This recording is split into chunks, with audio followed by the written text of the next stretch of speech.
to the event. My name is Martin Coady, Director of Technology at VML, and I wanted to spend a little time, I think I would really say sort of framing up what I hope is the conversation for the rest of the day, sort of the role of technology and overall affecting the role of marketing. One thing I like to start with is we don't believe in digital marketing. We could just end the presentation here. No, what we believe in is marketing in the digital world. And that's a quote coming from the CMO of Kimberly-Clark, who's one of our clients that we spent a lot of time doing digital strategy work with and helping them figure out how to sort of really embrace what it means for their brands to live in sort of the modern environment. I'd like to step back for a minute and say, digital disruption is so prevalent that really, in a way, showing the statistics doesn't even make sense. The penetration of how much people are using digital over other mediums, that the idea that we have to sit here and address it is inevitable. But before we do that, I think it is worth talking for just a moment about kind of where it came from. And we know like sort of Web 1.0 was really fundamentally the transition from print and TV into a basic website. And to be honest, we nailed that. That was really pretty straightforward. Took us a little bit of time, but we did a great job. We know the evolution came forward when essentially it became bi-directional. And suddenly the users wanted to do more than just read. They wanted to interact. And we did a pretty good job of being able to sort of assemble the solutions to be able to tackle that. But I think a really important point that's going to be the rest of what I'm talking about is we haven't really solved this problem completely. And that leads us to the fact that we know always after Web 2.0 there's going to be another slide that talks about where things are going. And right now that's the forces shaping the web today. And we have a lot of things that are very real and a lot of things that are buzzwords that are coming. And so the real question is, as we're addressing what happened before and we embrace the new, how does that all come together to create the kind of experiences that consumers are expecting today? A little bit of, I think the important part here is on that last slide, it sort of leads to doing technology for technology, innovation for innovation, and you can kind of lose the essence of why we're really doing that. And especially as they come so fast, it becomes a race without sort of pausing. So I kind of wanted to pull back for a minute and re-emphasize the marketing combined with that. And one way to do it is to sort of show some work that we've done and how we think these things should come together and be used with more of a purpose.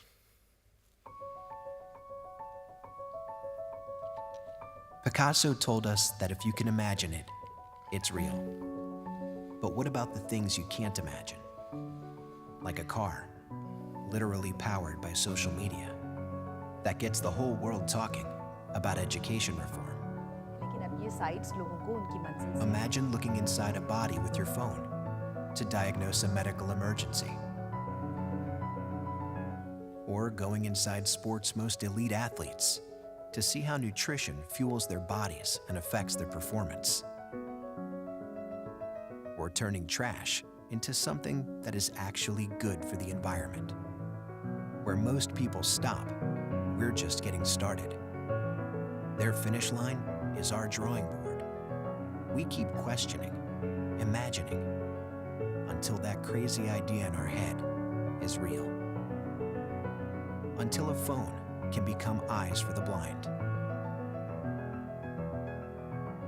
Until encouragement can come exactly when and where you need it. Until an audience can direct live theater from their seats. We keep pushing until what's never been done is done. Most advertising interrupts people's lives. We don't stop until we change them.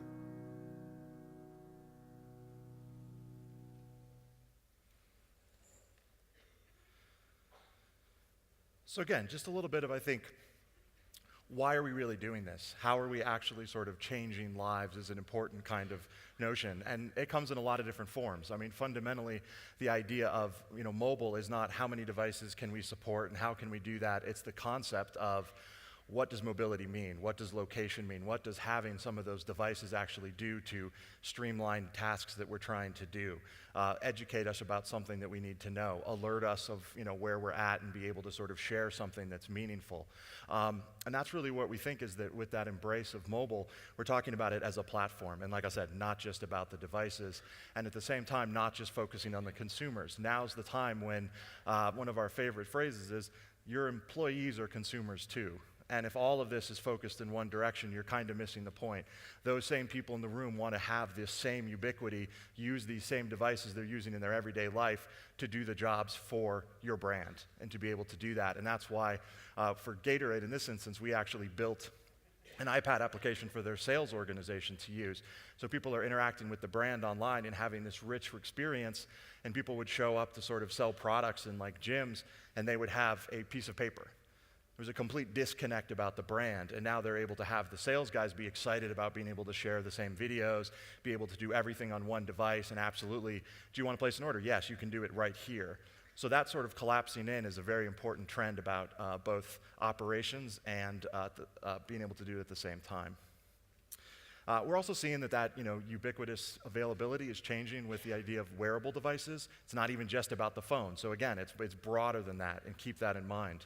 That mobile medic app we showed was really interesting because it collapsed the process of the advertisement with the medium. You went up to the poster, you were able to access the application, diagnose the candidate, and that was a submission to get a scholarship to go to medical school in Australia. Ad, application, all in one transaction without any sort of additional steps, and something that actually has purpose going forward as well. Interesting things like brands like LinkedIn expanding beyond their original base to create an application called Card Munch, which actually allows you to scan a card and pull up all of the data and look it up and be able to actually sort of set them up on LinkedIn or store it onto your phone. Again, task-based functionality that makes the user happy, ends up sort of reflecting positively on your brand. All of these are sort of the tasks that we're trying to focus on. Another area, this is actually an example from our site, about our intranet is harnessing the complexity that's coming up. We need our employees to share in ways that we can't from a sort of top-down approach. And so you're seeing more and more of those sort of social trends that we've seen happen in Web 2.0 now be applied to corporations. And we're really trying to harness that data to make our people smarter to then work on behalf of our brands. And at the same time as we look inwards, we want to look outwards as well. One of our clients actually launched, which you wouldn't necessarily have expected from a brand like Campbell's, which sort of has such a legacy and a history, to be releasing something with the word hack in it. But what they were trying to do is actually say they have all of this nutritional information, they have all of this recipe information. They wanted more people to find ways to use it. And so they launched this application, and the one that actually won was the ability to find recipes by mood. So they added an element that wasn't there before. So you could have very practical things, and they added a whole emotional element to it, which sort of gave another dimension to the way Campbell's is trying to engage with the world. Lastly, we sort of have this Internet of Things, which is how you're controlling your home, what kind of experiences can we create on that front, as well as sort of the quantified self in areas where one of our partners, TickTrack, has an application that allows you to sort of aggregate all of this data together, do visualizations, but most importantly do insight. Hey, I'm reminding you in the morning to go to the gym because you didn't get enough sleep last night, and when you do that, you tend to skip the gym. That's really kind of what we're talking about, really impacting and transforming people's lives, and let the brand message sort of resonate that way. 3D printing, another area where we're taking control of sort of the manufacturing process. That example we showed earlier with a Mind Drive, we actually needed to have a car that would run on social media. You can't really go out and buy that part that says connect car to internet. So we had to build it, and we actually built the manufacturer of the device that holds it inside of the car with our 3D printer, and really sort of had the power to take a project that was ready to go and not have to wait for any sort of traditional approach to go forward. And how does this ubiquity really come to sort of the mass markets, with some of those being more niche? The example from Tesco was really sort of paramount to saying, wow, this really can be universal, that people can sort of use these devices to have, take away something as fundamental as shopping and completely transform it with the digital and real world intertwined. What does all this mean? I like a quote from Digital Clarity Group, an analyst firm that we work a lot with. Great customer experience is not something you can choose to provide. It's not something you withhold. It is something you consumers crave, need, and always find. The only question is whether you're going to be one of the providers of choice. It's an imperative because you're either connecting with superior customer experiences or you're not even part of the game. That's really the most important part there, is this really isn't a choice. And it really comes back to that idea of most companies are still struggling with that sort of Web 2.0 approach. They don't have connected experiences already, and now we're asking them to accelerate it and make it even more prominent, creating even richer experiences. And what it begs the question is, if you create one unique great experience and then all the other experiences aren't great, was it even worth doing at all? Because you've just recreated the same problem you were trying to solve. So really what we're spending a lot of time doing is talking about how do we transform what we think is not digital teams, but digital companies.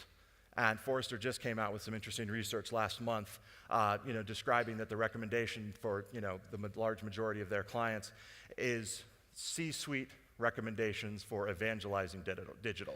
So not one particular officer, not trying to make the way between a CMO and a CIO, but complete evangelization of digital as a channel, and also talking about business opportunities. So talking about how it's going to drive sales, not just be part of it.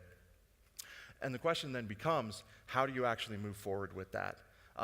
One of the things that we emphasize is roadmaps. We think that a digital roadmap is a really powerful tool to get basically anybody in this room connected with inside their organization, and ultimately, how are you connecting with what your consumers actually want? Starting with the highest level business objectives, mapping out your marketing objectives, getting down to the point where you are actually talking about digital, and then this is the connection. If you have the technology in-house or with your partners, to be able to then actually create an alignment between the technology and strategic initiatives. We did this exercise with waste management, and what was really interesting is the number one need from their clients was, is my trash going to be picked up today? That's all they wanted to know, was, is my trash going to be picked up today? And Waste Management couldn't deliver it digitally. They had acquired so many companies, they did not have any integrated systems, and so we were talking about this is something that would save them tons of money with call centers. They would be able to do so much and be able to sort of get that as a starting point to then creating a deeper relationship with people about other services that they wanted to offer. Once we uncovered that this was the problem, that we didn't have that unified system, part of this exercise was actually creating the timeline and the budget to fix that otherwise not marketing problem, sort of an internal problem, in order to be able to achieve what is sort of a larger objective. And we think that's sort of the process, and everyone kind of needs to do it their own way, but ultimately this is what can allow you to figure out where to start, because the most important thing is to start, not necessarily to assume that you have to do everything all at once. You need to take a moment to look at that larger ecosystem. Again, don't get so narrowly focused on one thing. Pull back and look at sort of everything else that you're trying to do, and then talk about how your marketing process is going to work. What do you actually need to do to create that content that people want to interact with? And if you just go to technology, you'll end up somewhere like that. And you don't want to do that. You want to figure out what actually means to you and talk about those people in your organization, your processes. Technology alone is not going to solve that. You need to map those two together and actually say, in general, where could technology enable my employees to not be technologists, but marketers to be marketers, a customer support person to be able to help a customer and not worry about the underlying technology. That's what you want to get to. And that process can lead you to a point where what you're talking about is not just saying we're going to buy this solution and going to set it up, but actually talking about what does your overall organization need to look like to support a digital company, to actually be able to support that whole infrastructure. And that could mean changes across the whole organization and implementing whole new approaches to doing things. And yes, you are probably going to be bringing in some new technologies to help do that as well.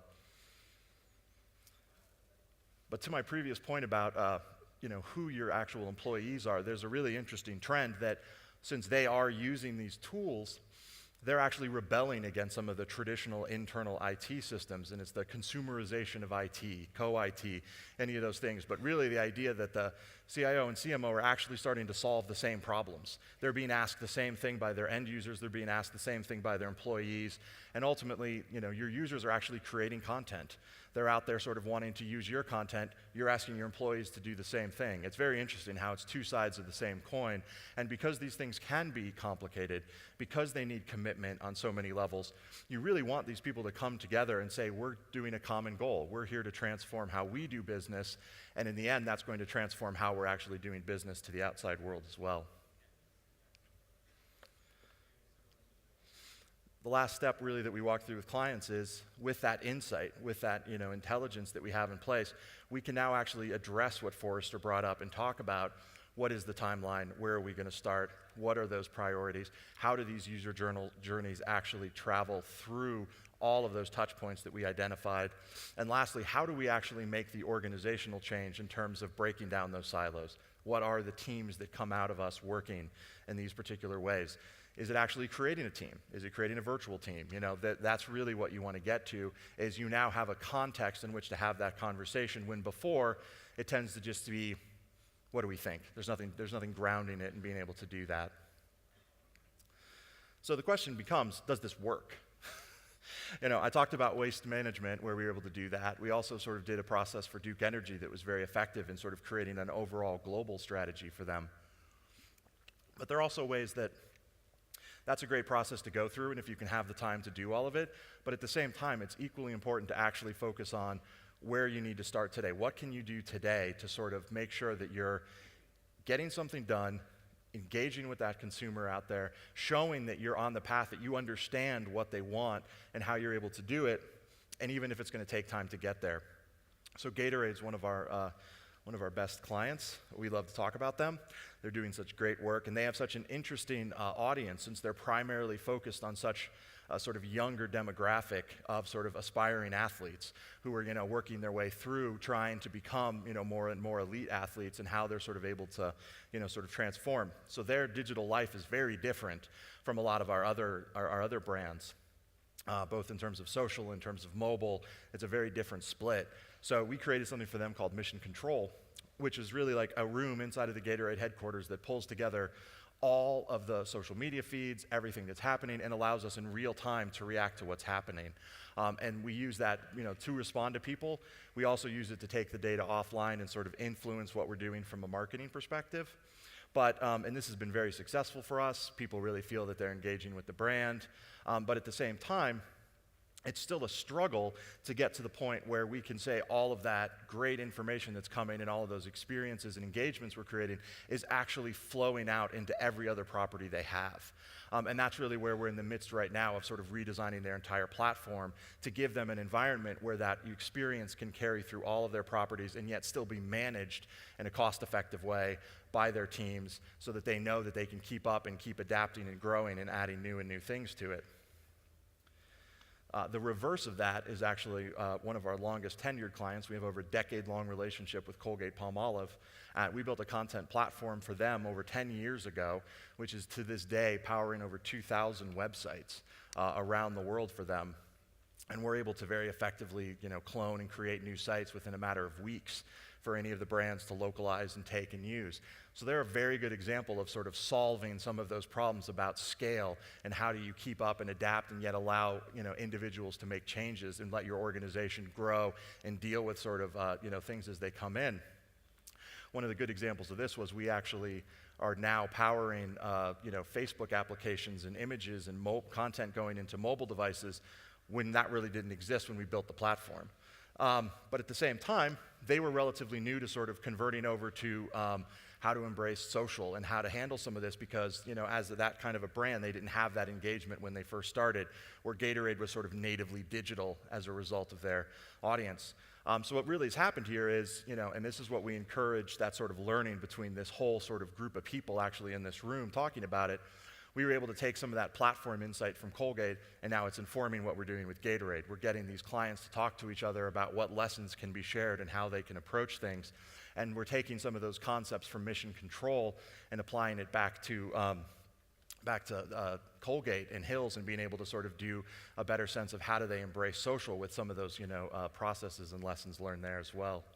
I think in summary, What we really think is important is that innovation from within really has the ability to transform what you're doing on the outside, that when you achieve that, you're able to now have sort of an internal engine that can let you not only handle sort of the breadth of the content and the channels and devices that you need to support, which is very practical, but you're also in a position now where you're able to really focus on what are those needs of the user and be able to deliver those rich experiences, knowing that everything else is already being taken care of, that there really is interconnection between them. And I think the really important thing is, as we said at the beginning, it really is a two-way street. And one of the most powerful things is you can't do this all at once, so bring your consumers into this conversation. We're transforming ourselves, and we want you to be part of that dialogue. We're now going to start making changes. We're going to include you in that. And we really think that all of these processes together give you a framework in which to talk to your own inner organization, talk to your consumers, and really get to the point where these can become completely ubiquitous experiences that really actually impact people's lives.